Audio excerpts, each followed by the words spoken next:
সাতক্ষীরার তালা উপজেলার পাখিমারা বিলে চলমান টিআরএম প্রকল্পের বকেয়া ক্ষতিপূরণের দাবিতে আন্দোলনে নেমেছেন ক্ষতিগ্রস্ত জমির মালিকেরা।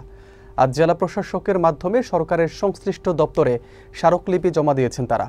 দীর্ঘ ৬ বছর ধরে কৃষিকাজ বন্ধ থাকায় জীবনযাত্রায় নেমে এসেছে চরম দুর্ভোগ। বিস্তারিত থাকছে মোহাম্মদ মুকাররম বিল্লাহ ইমনের তথ্যচিত্রে। সাতক্ষীরার তালা উপজেলার পাখিমারা বিলে টিআরএম প্রকল্পের আওতায় ক্ষতিগ্রস্ত জমির মালিকেরা বকেয়া ক্ষতিপূরণের দাবিতে স্মারকলিপি দিয়েছেন। আজ সোমবার দুপুরে সাতক্ষীরা জেলা প্রশাসক মোস্তাক আহমেদের মাধ্যমে তারা পরিবেশ, বন ও জলবায়ু পরিবর্তন মন্ত্রণালয়ের এবং পানি সম্পদ মন্ত্রণালয়ের উপদেষ্টার কাছে স্মারকলিপি প্রদান করেন।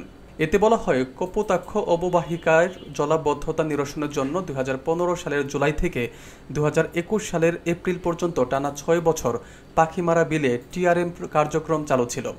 এ সময়ে 1562 একর জমিতে কোনো ফসল উৎপাদন সম্ভব হয়নি। জমির মালিকেরা মাত্র 2 বছরের ক্ষতিপূরণ পেয়েছেন এবং বাকি 4 বছরে প্রায় 48 কোটি টাকা এখনও বকেয়া রয়েছে। স্মারকলিপিতে আরও উল্লেখ করা হয় যে এই প্রকল্পের কারণে প্রায় 15 লাখ মানুষ সরাসরি এবং 40 লাখ মানুষ পরোক্ষভাবে উপকৃত হলেও স্থানীয় মানুষজন দীর্ঘ 6 বছর ধরে সীমাহীন ভোগান্তিতে রয়েছেন। কর্মসংস্থান না থাকায় তারা ঋণগ্রস্ত হয়ে পড়েছেন এবং ছেলেমেয়েদের পড়াশোনাও বন্ধ হয়ে যাচ্ছে।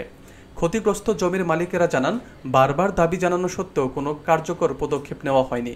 তারা দ্রুত বকেয়া ক্ষতিপূরণ প্রদানের দাবি জানান, অন্যথায় কপোতাক্ষ অববাহিকায় আবারও জলাবদ্ধতার ঝুঁকি বাড়বে। স্মারকলিপিতে পাখিমারা বিল কমিটির সভাপতি মোহাম্মদ আব্দুল আলিম, সাধারণ সম্পাদক মীর জিল্লুর রহমান, সদর উপজেলা পানি কমিটির সভাপতি মোহাম্মদ মফিজুর রহমান সহ অন্যান্য নেতৃবৃন্দ স্বাক্ষর করেন।